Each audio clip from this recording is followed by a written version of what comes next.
I'd like to welcome you to this session, and I was just saying to Steve, really quickly, 5 years ago I started as our legislative chair, and we had little advocacy sessions, and we didn't even have Carolyn back then as our lobbyist, and the advocacy sessions were tiny, and look at us now. We have like this whole room and centerpieces and a stage. I mean, this is awesome, and it really, microphones, it's amazing. So it goes to show you how far I think our association has come with making connections in an advocacy way, and building bridges and doing all kinds of great things. So thanks to all of our panelists for being here. Do you want to introduce yourself? All right, so we have Trevor Green, who is principal from Toppenish High School, and he is our National Principal of the Year. And we have Pat Sullivan, who's the House Democrat Majority Leader from the 47th Legislative District, who drove all the way over from Seattle building today. We have Mark Ray, who's the Manager of Instructional Technology and Library Services from the Vancouver Public Schools and the Washington State Teacher of the Year. We have Carolyn Logue, who's our Wilma lobbyist, and she's also the owner of CA Logue Public Affairs. Yeah, Public Affairs. Thank you, Carolyn. Woo! And Kellyanne Ergeson, who's the school board president from Sela School District. Down there. And Dan Catchpole, who's a journalist from the Yakima Herald Republic on the far right. And Brian Theodore Ritchie's, I hope I say that correctly. He was the Evergreen Public Schools Manager of Social Studies, World Languages, and Teacher-Librarians.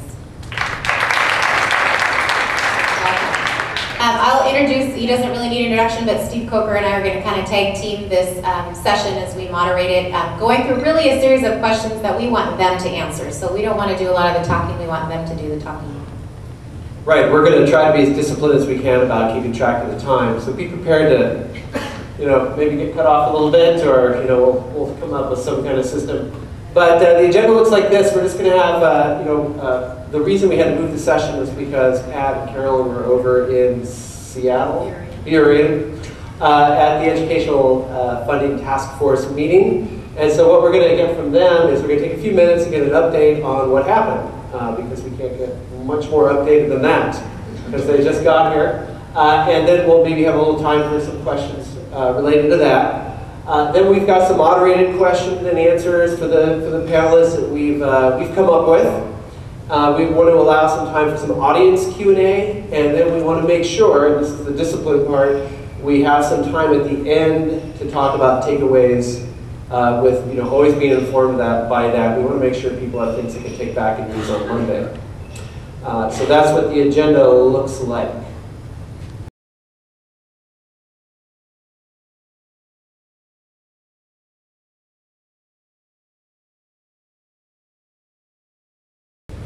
Okay, so we're going to take a few minutes, Carolyn and Pat, to get an update on what went down this morning. Well, I'm going to let him talk about what actually went down. I'm just going to preface real fast.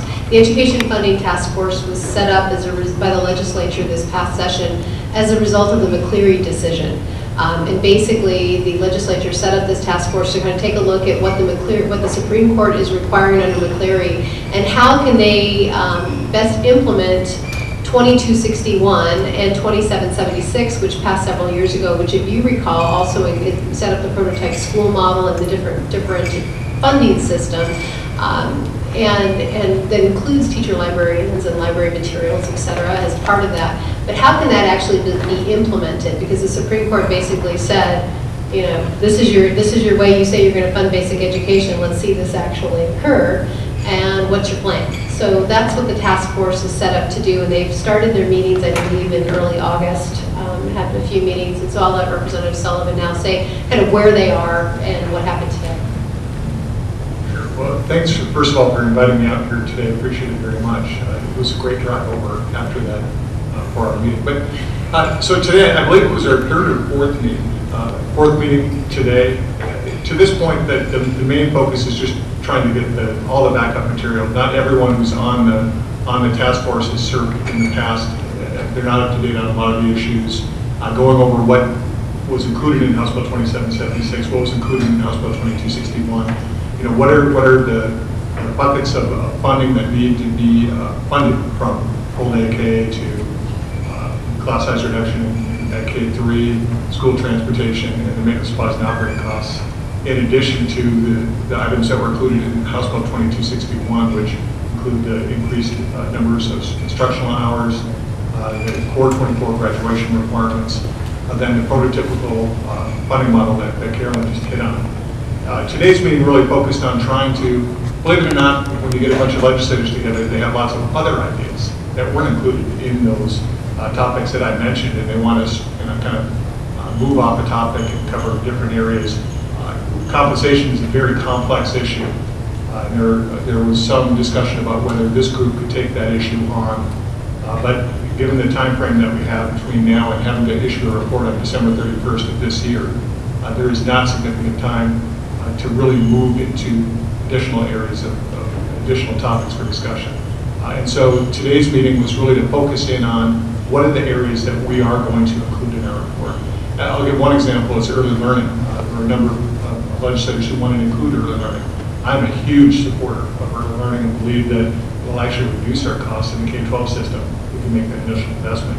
But that wasn't one of the charges that we had within this group. The focus is on our K-12 constitutional mandate. And so we said that while we'd like to see the legislature take this issue on, it won't be part of our task force recommendations. And so that was really the main point of today, was really kind of ferreting out what we'll have included in the report and what we won't. The one area that we kind of added today, I would say, is the compensation requirement around classified administrative staff, where we know that there are staff being hired in the districts that they're paying for local levy dollars. That it's a state's responsibility. It's included in our prototypical school model, and so we added that one function to the other pieces that we have that I just mentioned a minute ago. But I'll answer any questions that you might have on either today or what our goal and our requirements are.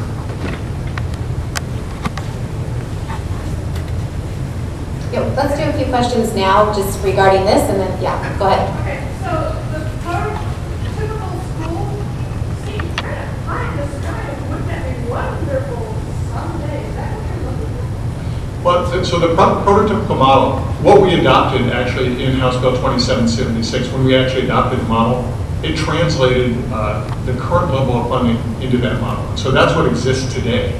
Now, there are components of that prototypical school model that need to be enhanced, and in other areas that, as you suggest, there just isn't the funding to do anytime soon. And so I think you'll see some areas where the state will take on that responsibility in the next several years, and other areas where it's not likely to happen until sometime far out.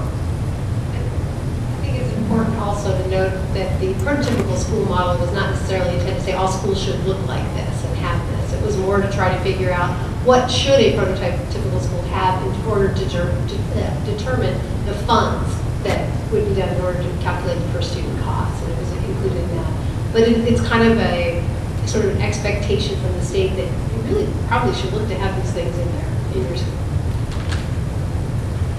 But that look to have those things in the school, is there going to be a requirement? I talked to our administration about the prototypical model, and I said it asked for certified teacher-librarians in every school, and they said, well, we'll do it when we have to. Is there going to be a have to? They're not giving the money that way. So the issue that we have, in my opinion, you have two choices. Either you have local control or you don't. The further that the state puts in requirements on districts and says that you have to do this with this money, then we don't need to have elected school boards. We don't need to have that decision making. There are a lot of others that have a different opinion on that. And so, so let me, the one positive aspect that you will see very soon is that, so the state will allocate funding based on that prototypical model. The problem that as a parent, and I have 2 children in our public school system right now and another who's already graduated, but I try to make heads or tails of the Kent budget, trying to figure out within our individual school what exactly they were funding and what they weren't, and you couldn't do it. You couldn't figure out what class size that they actually funded at that school. Now you can.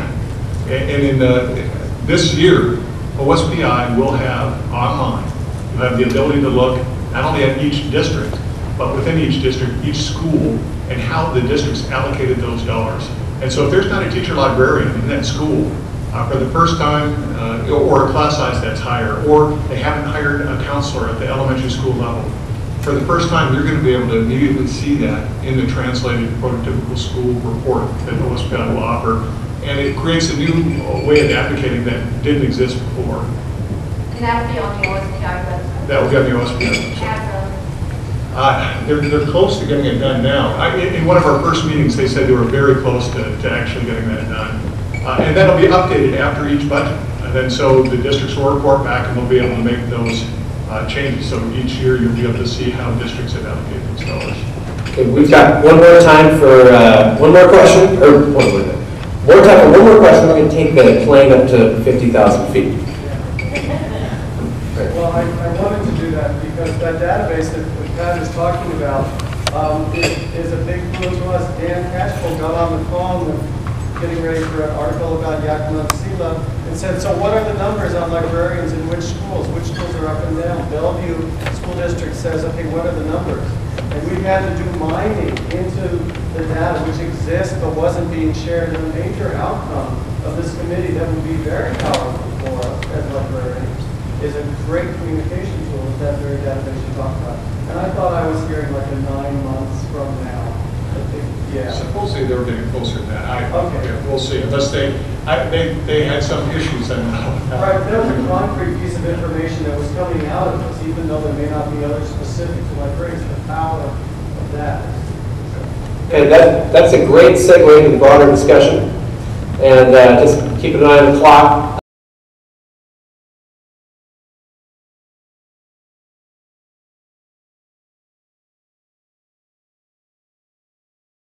Like I said, we want to take this up a few thousand feet and address the panel directly and get an idea of what your perceptions are. How do you view teacher librarians? What is the baggage, positive or negative, that you bring to this discussion and these debates about what to do with this funding?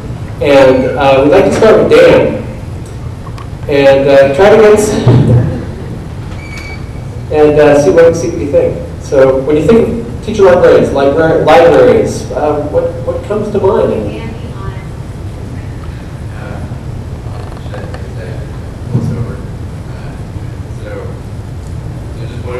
Can everybody hear me? It's on. Closer. Yeah. How about this? Does that work? Okay. So sorry, the question was, what do I think of librarians and libraries? And among journalists, you're going to find a very sympathetic crowd, especially French journalists. We get nostalgic about books.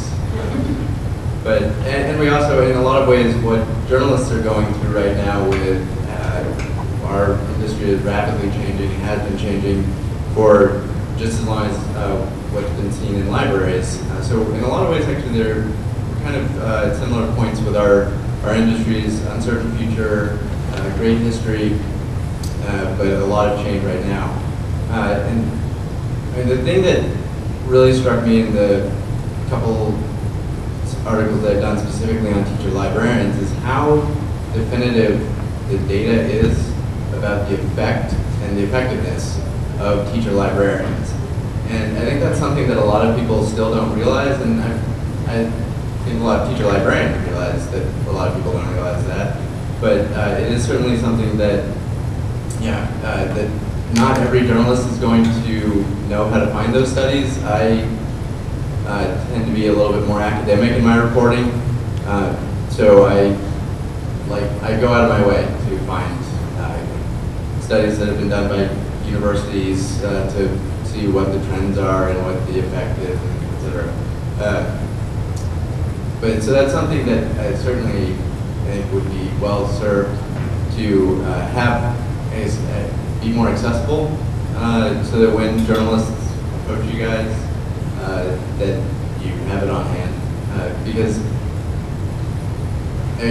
speaking as a journalist, but not as a journalist right now, frankly, you guys wouldn't. We call you up to interview. You want to be making your case for why to keep your job. I mean, that's it. That's basically what the opportunity that you're getting when somebody comes to you and says, I want to do an article on the library.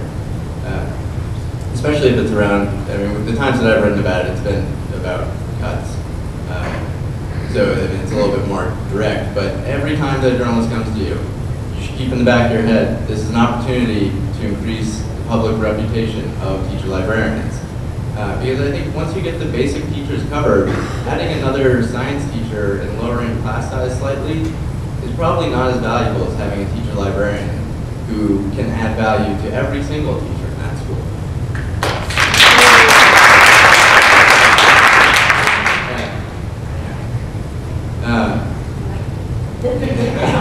Yeah, I wasn't even going to just round of applause. Anyways, and so as far as numbers go, I actually have now moved off the education beat and I'm now the database reporter. So I love numbers and reporting, and I always try to get them whenever I can. And sometimes it requires me to go out and mine data on my own.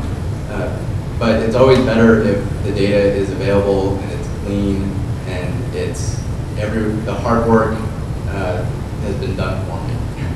I think everybody likes it when, well, sometimes the hard work is fun, but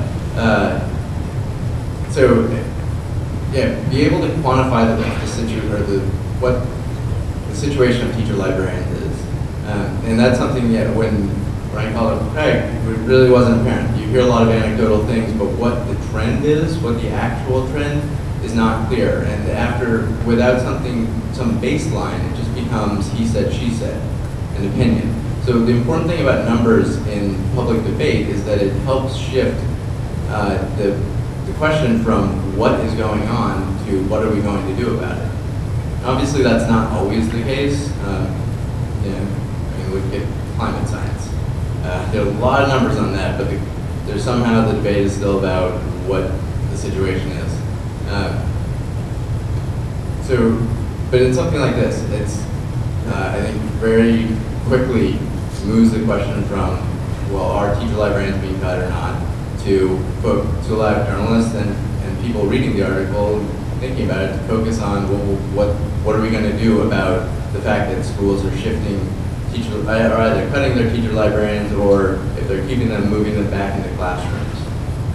And actually, I was going to ask Pat earlier, and you can answer this one later, but just curious if the OSPI website, the teacher librarians, is that kind of like teachers actually in libraries, or just people certificated librarians? In libraries? Okay, just curious, because I've had school districts, and I ask because I've had school districts tell me, oh, well, we have teacher librarians, but they're teaching in the classroom and they're not in the library, so. In the library. But I definitely did not, I went off topic, sorry. That's fine. That's all right. To follow up, I'm going to kind of stick with the non-educator track here and go to Pat. And maybe, again, thinking about these perceptions, and you've had some experience working with the task force and some of the initiatives there. Maybe speak for yourself and maybe kind of give us a sense of, what the attitudes are in the legislature. Well, you have a huge advantage. The question about how do you view teacher librarians, come on, you guys are like nurses and firefighters. You're in that echelon where people love you naturally. They love what you do.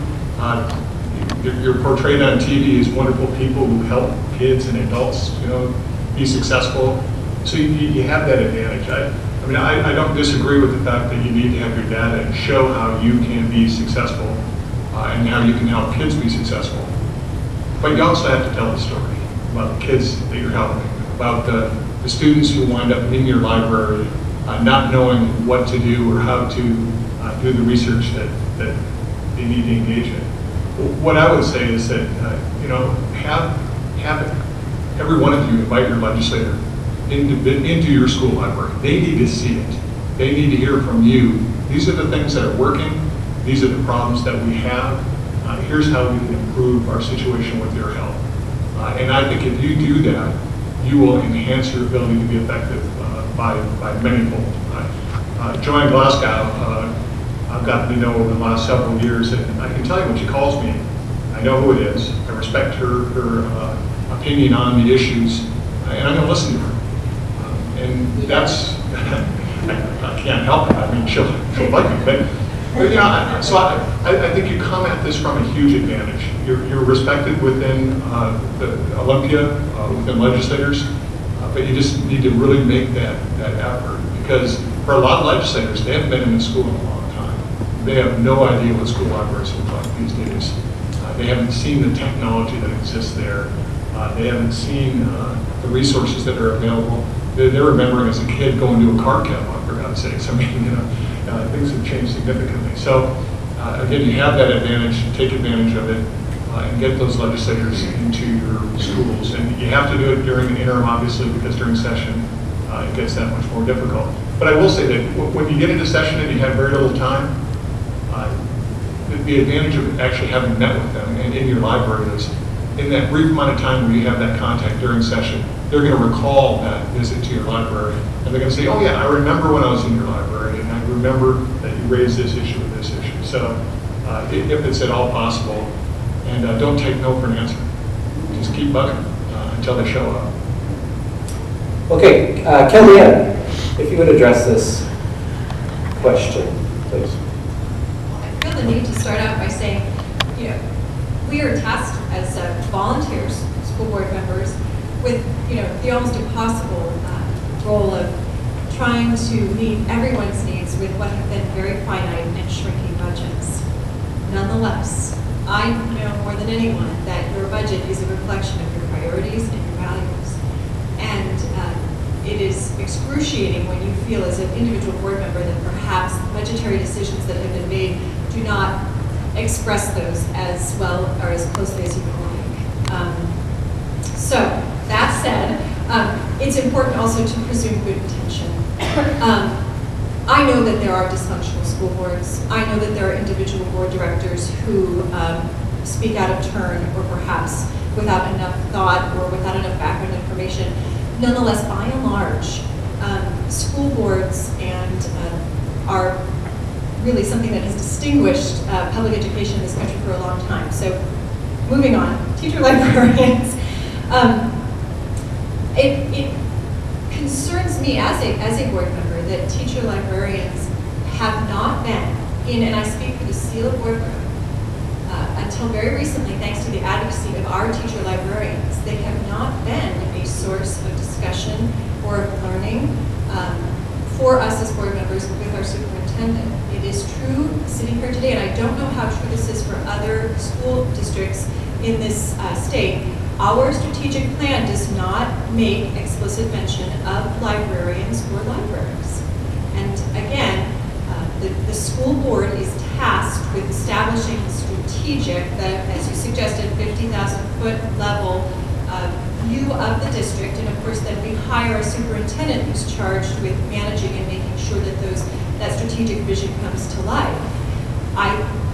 Perhaps it's unnecessary that librarians and or libraries be in a strategic plan, but I encourage each of you to take a look at the guiding documents of your district, and if there is not discrete and express mention of libraries and how they will function in your district, that's your first problem, and it's a biggie. Because in SELA, and I know that we're not alone, we have fewer teacher librarians today than we did last school year. And certainly we had fewer last year than we had in years past. And it's been an evolution. The most recent reduction in teacher librarians in SELA was, at the time, it was a building level personnel decision. It was one of those allocation of FTE conversations that go on in each of the 295 districts in the state. And I'd argue that that was inappropriate in hindsight. It should have been a district level discussion. But when you have a strategic plan that doesn't expressly address the role of librarians, this becomes a procedural and a building level discussion. And so the school board oftentimes may not be a part of that conversation directly until you, the teacher librarians or parents in the community, bring it to us. So I guess I'm marrying up with what has been said here. Have your data and bring it to us. We do have good intentions, and student learning is, I can speak for my board, certainly our highest priority, and it's the filter through which we do make all of our decisions, but some of them have been tapped in budget type years. Okay, we're gonna, and obviously we're gonna start to overlap quite a bit here. But we want to move on to some other questions to think about this concept of advocacy. Obviously, it's been addressed already.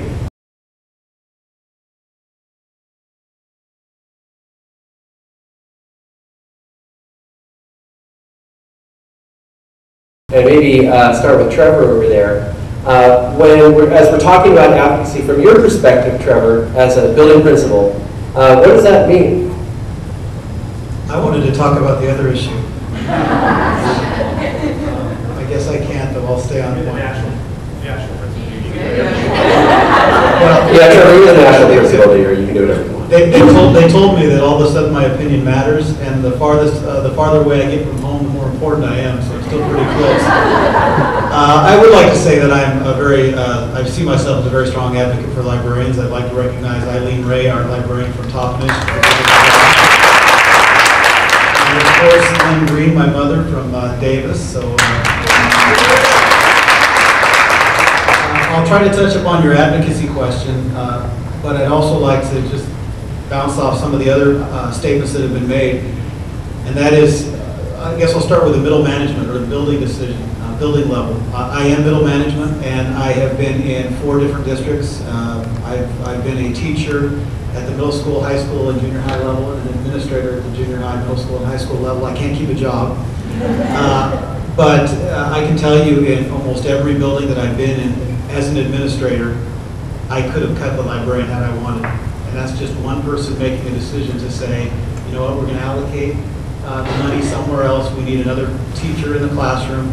And I've had those discussions many times in the last 5 years in Toppenish. And so I'm not saying this to scare Eileen or anybody else, but it's just a reality that those conversations do take place at the building level, and they seldom get to the school board, or there's just not enough information for the school board to get there, but exactly. So you need to be aware of that, and please be proactive and don't wait for something to happen to you. Make your program the big time. And one of the things that I learned early on is make where you are the place to be.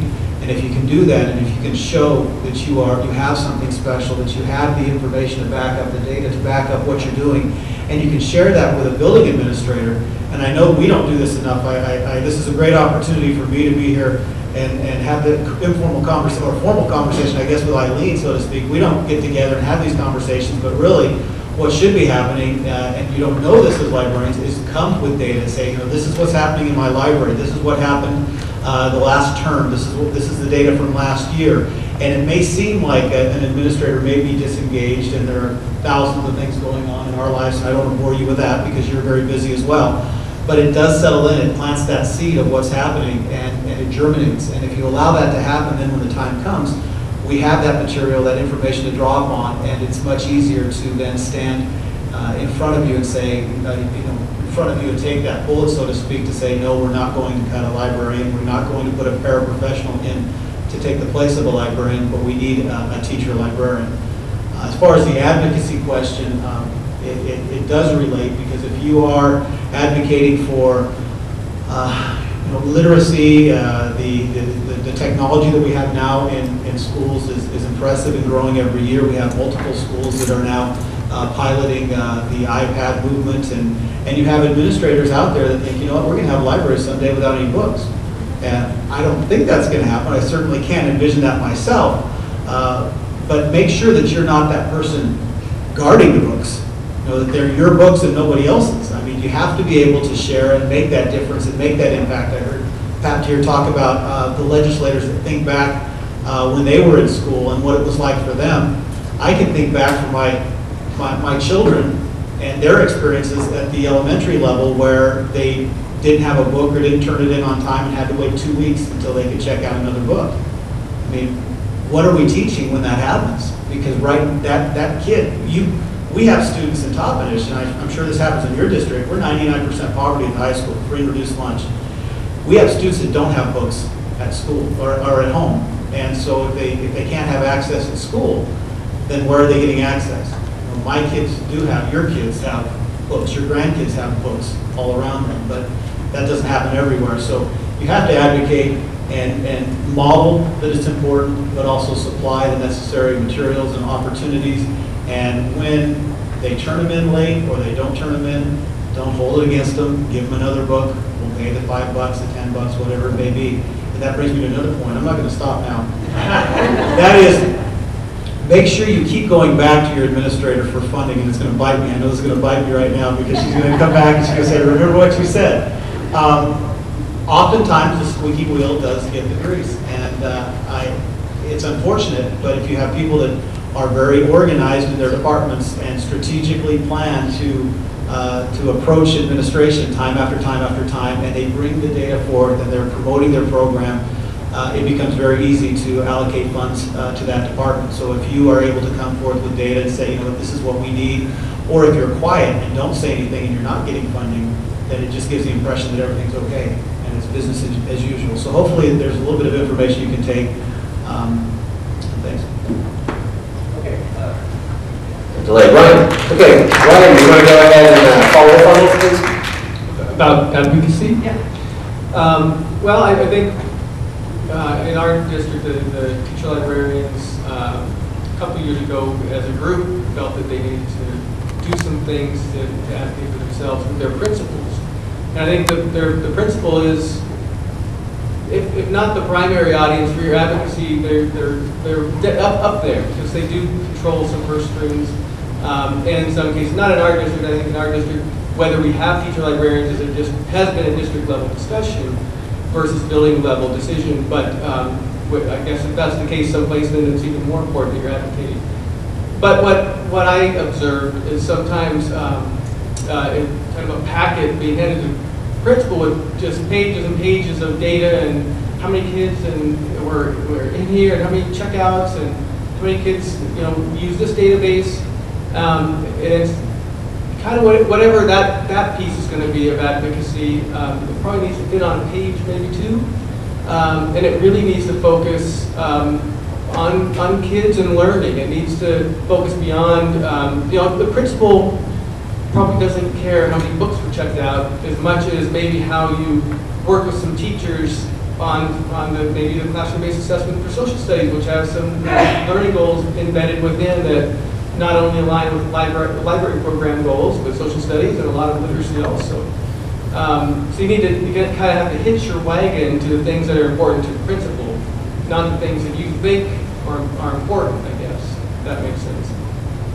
I think, when you can, it's difficult at times, but when if you can get audience with the board somehow, that's a nice time to say a few words. I know our board has always, for the last few years at least, and during National Library Week, had a proclamation, and we share that with all the teacher librarians. A good contingent shows up that night, and we ask for a little bit, or I've asked for a little bit of airtime, or for someone to come and speak. It's been me in the past, it's been other teacher librarians, but having those opportunities to get a message out, again, staying on message of kids and learning, not some things that are very important, maybe like shrinking budgets, but that's it's an element of the problem.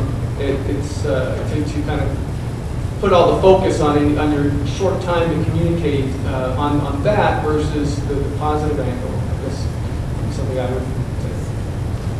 Mark? Yeah, I would just, in Vancouver, we've had a really good success with good support from our board and good support from our superintendent. And I told a story that I received a copy of a magazine article at the beginning of the school year here in Vancouver. My superintendent had written a little sticky note on it, and the name of the article said, "Do we really need teacher librarians anymore?" And then it's like, oh, okay. But I knew better. And then the subtitle was, "We need them now more than ever." So we are in a situation in our school district where our superintendent, our board, our administration are very supportive of teacher librarians. But the critical thing is that they are supportive of teacher librarians in 21st century schools. And so in some cases, it's a very different model than what is taking place in other places outside of our district. And I'm not pointing at any other districts, and we have some challenges within our own district. But it really is, when you get that support, it is not support for some of the traditional notions that we have of school libraries. And I can speak that from both as an administrator and as a teacher librarian. I think the point about being strategic is really important, is connecting with whatever, I mean, if your district has a strategic plan, teacher librarians need to be connected to that in some way. And we have a flexible learning initiative in our district that's one of the 8 initiatives in our flexible learning plan, or our district initiative strategic plan. And teacher librarians are specifically mentioned, associated with several categories. This year, we actually, one of the main strands in our flexible plan is to have teacher librarians look at the role, and teacher librarians are connected to digital citizenship. And so they are specifically mentioned. And so that's a deliverable. Teacher librarians have to deliver certain outcomes. And by doing that, then not only is there funding, not only is there support, not only is there training, but it's just embedded in what the day-to-day business of the district is. I think the point also that Ryan made and others have made is if you're going to make a point with decision makers, you've got to keep it simple, you've got to keep it short, and it needs to be data-driven. I completely agree with that. That is really critical. You can't appeal to feel-good sensations of what libraries used to be. It needs to be connected to data, and it needs to be connected to student outcomes.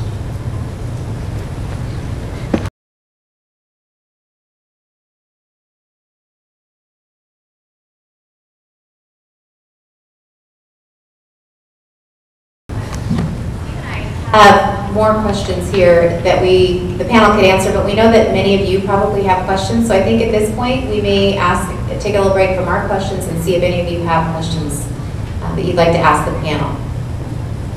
And if you don't, they can keep going on, but we wanted to pause for just a minute and see. Yeah, go ahead.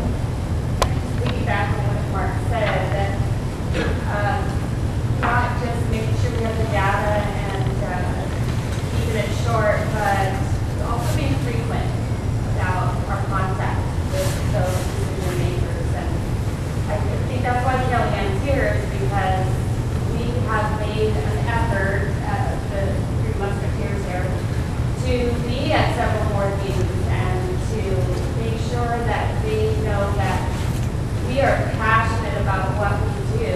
And, I even was very audacious at the first time that I approached them. And since I've been started at CELA, I've taught this for 14 years. So in this meeting, I'm sorry.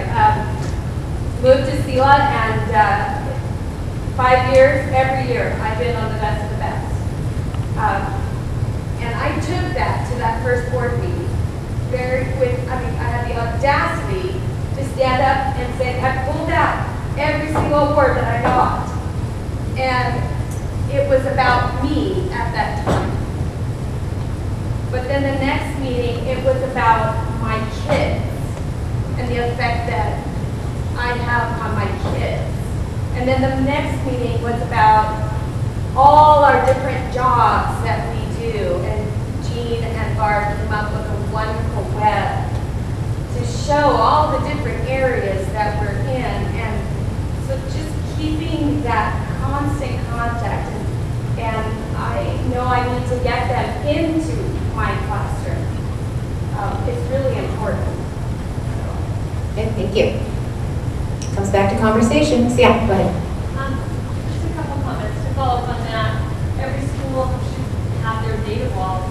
Why not have a data wall all about the use of your library and the things that you do embedded within the school, so that it's in front of everybody's eyes? Just a thought. One of the concerns that our school district right now is dealing with is in budgeting, and Trevor, I can put this toward you. As an administrator, that money that comes back from grant books, lots of books,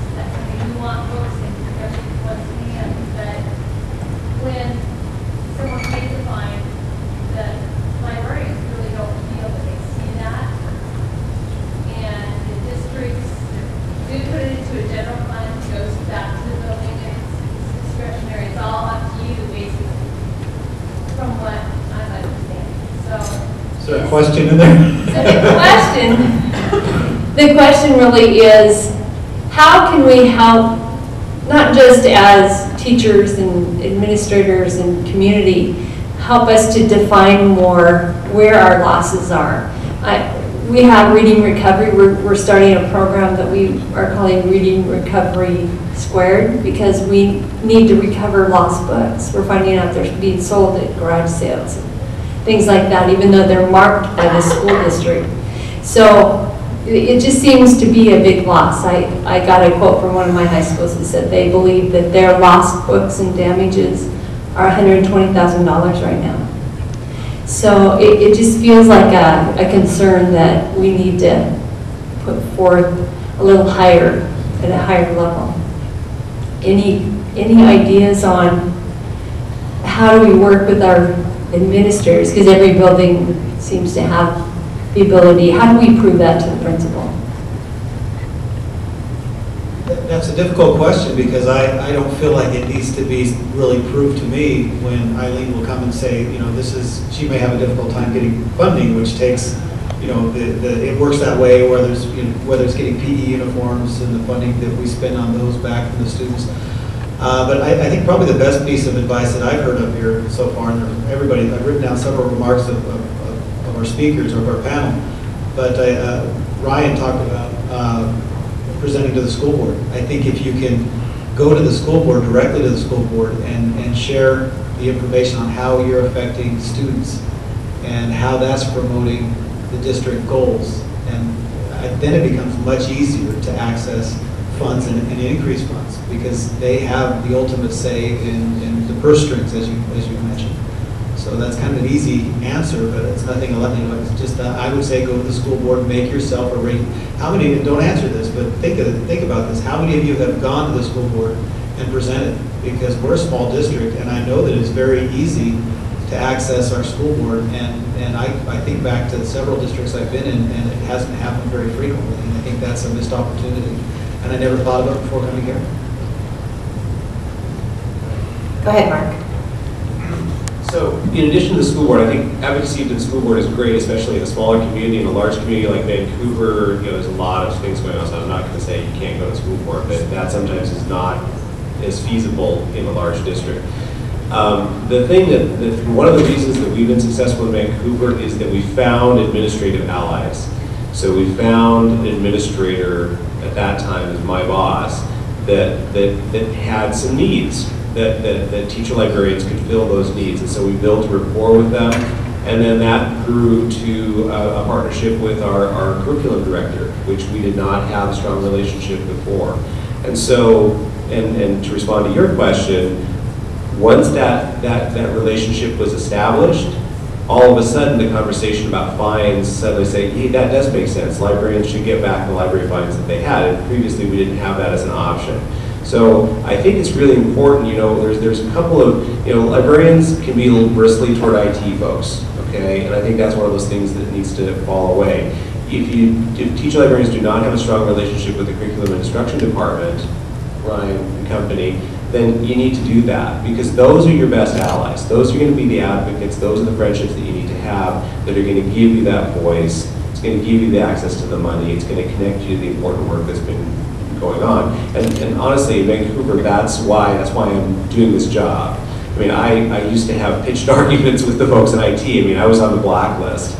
I mean, they hated me, literally. I mean, seriously. Like the guy that I'm now working with, my fellow manager, he and I, you know, had arguments over email and face-to-face, and now we are working together. So it's about kind of changing relationships, building those relationships, and finding allies within district administration that you can make those connections with.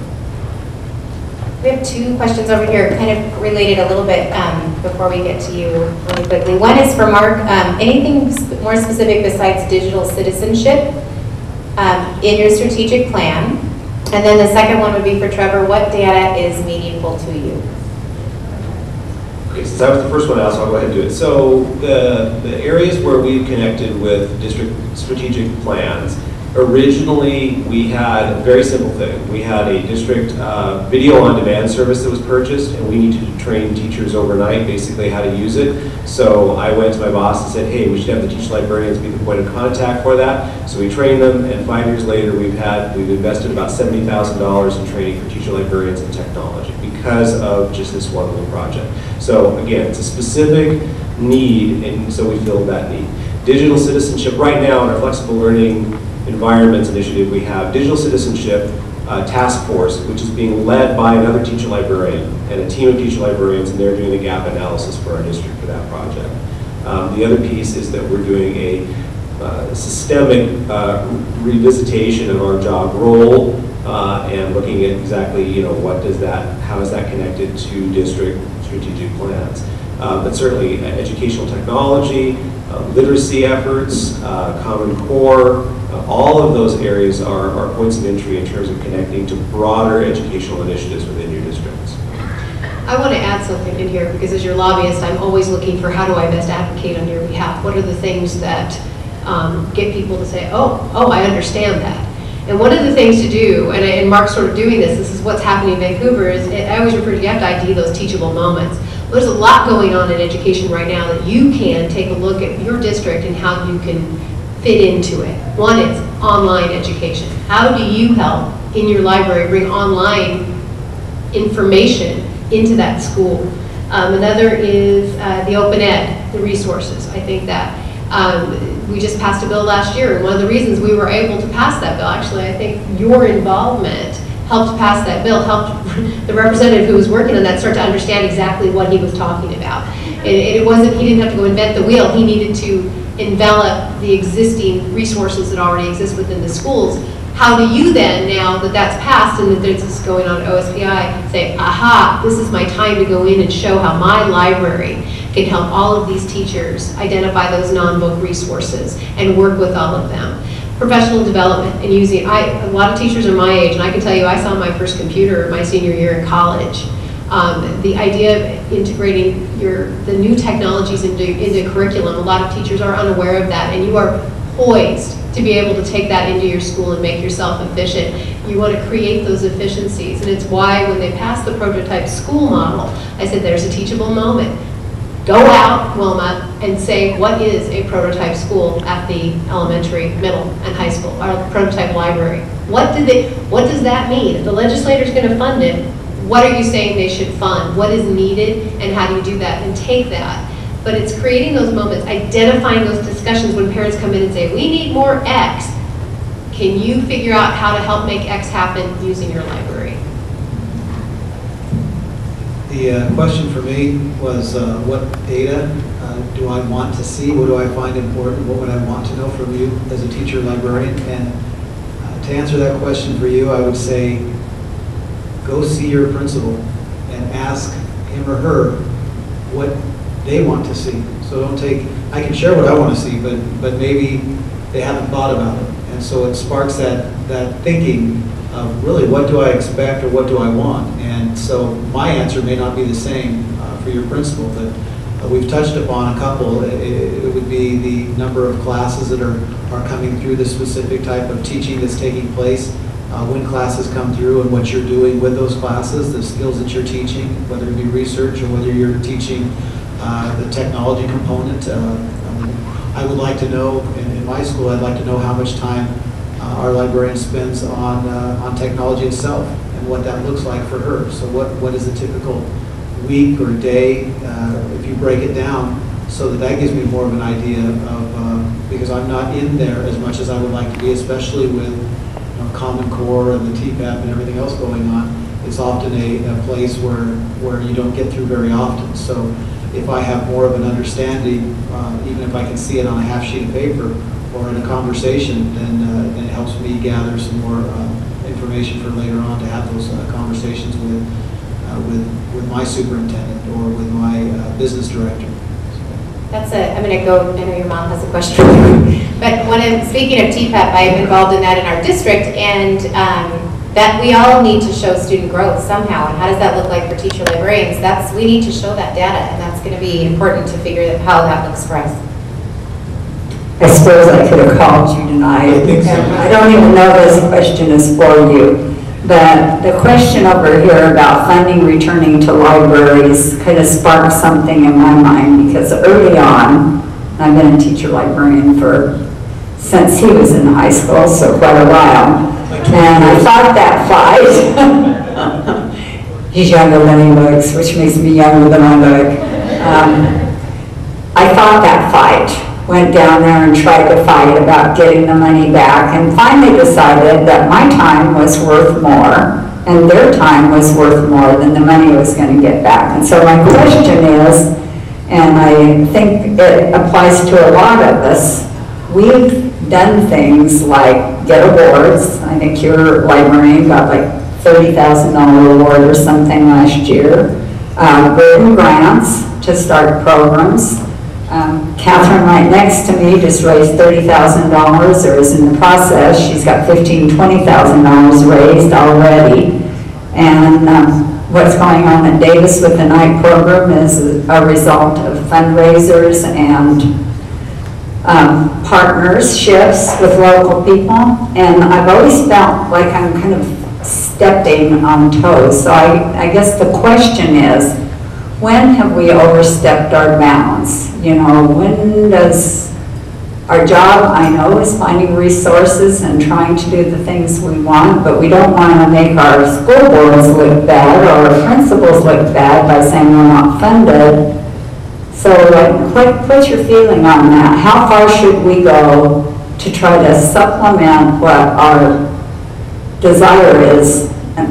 Kind of feeling like if you can't see what the program we want is, how are you going to know to fund it? Like, I know they're going to cut me now, but I think it's kind of a touchy question.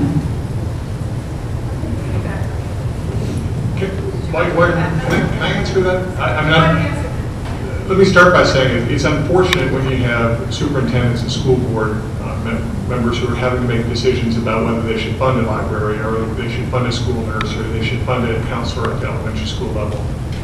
And the onus is on the legislature to provide the funding. You know, I think it's ironic that one of the first comments from the gentleman at the end of the report from the Yakima Herald was talking about the fact that the data is there. He did the research and clearly showed that there is a benefit for teacher librarians in every school, I think, in the state. The fact is that the legislature puts school board members and superintendents and building principals in a position where they're having to make those choices that there is no good answer. And so you should step on toes. I mean, you should step on our toes, for sure. You should be holding legislators accountable, including me, for providing that funding.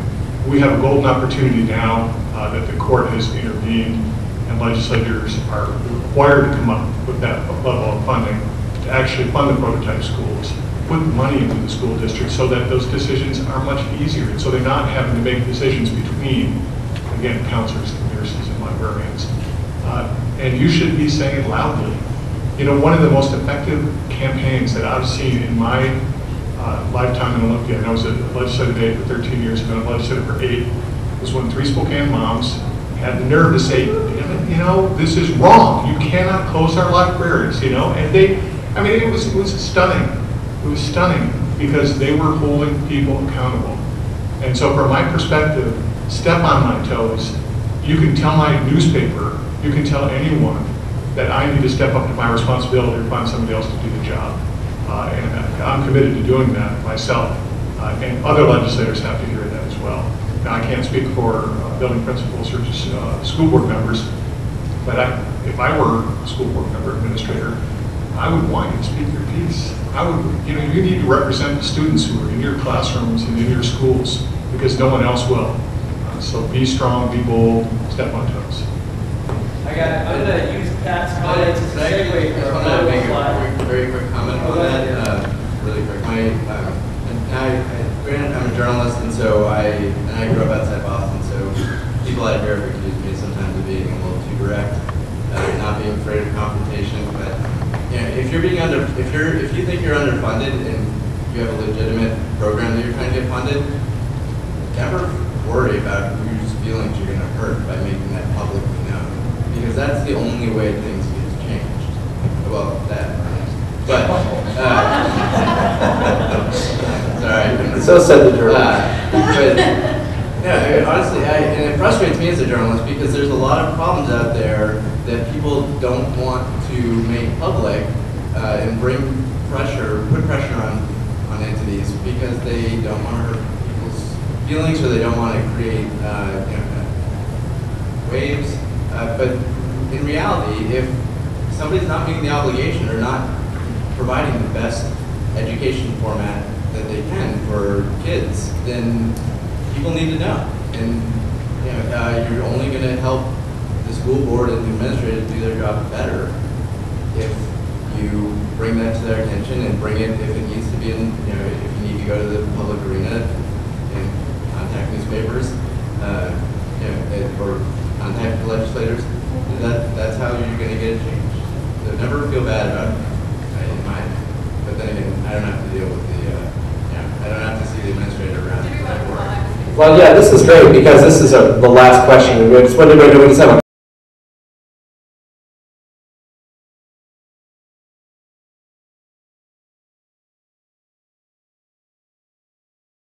couple minutes left, so we're going to kind of whip on down the line here, and Pat's already done it, and Dan's already done it. So we want to wrap up with what's something concrete, obviously continuing the conversation.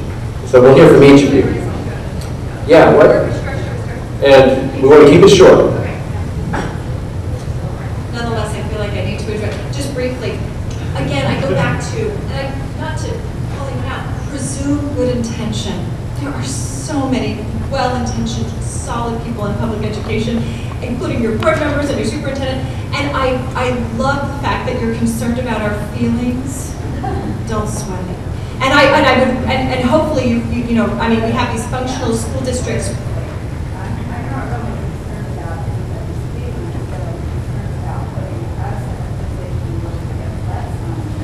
Okay, so that my follow-up, my only concern as a board member is, of course, I celebrate initiative, personal initiative, like nobody's business. It's fabulous. We see these grant applications, those do come to the board. We see what's going on, and I celebrate it, but I do not want our system to become reliant on that. It is incumbent on us that we have a permanent solution so that we can offer a consistent and quality education to every student. And the students at Davis have benefited so greatly from your initiative. But again, we have to make sure that we advocate on the part of public education overall. So, and I guess just not to sound like a broken record, but I am that 50,000 foot level board member, and I kind of have to stay there. So I'm adjusted to the altitude, and that is I encourage each and every one of you to pay attention to those guiding documents so that all of those building principals who are charged with the allocation of their FTEs, as Trevor pointed out, unfortunately, as you all know, it comes down so oftentimes to that classroom student to teacher ratio, and you guys, it's tragic the number of times you guys are on the chopping block. But make sure that your strategic guiding documents, that your role in this process is there. It's part of the canon, and that any of those building level decisions have to be married up to what were the strategic vision of our strategic vision for this district. So that will help you out. So study them, look at them. Well, perhaps it's appropriate. I'm sorry, but we are out of time. So Kellyanne, you're going to have the last word there. I'm hoping that there's going to be some opportunities for some informal discussions here as we move into the late afternoon and evening. But I would like to ask everybody to give our panelists a hearty round of applause.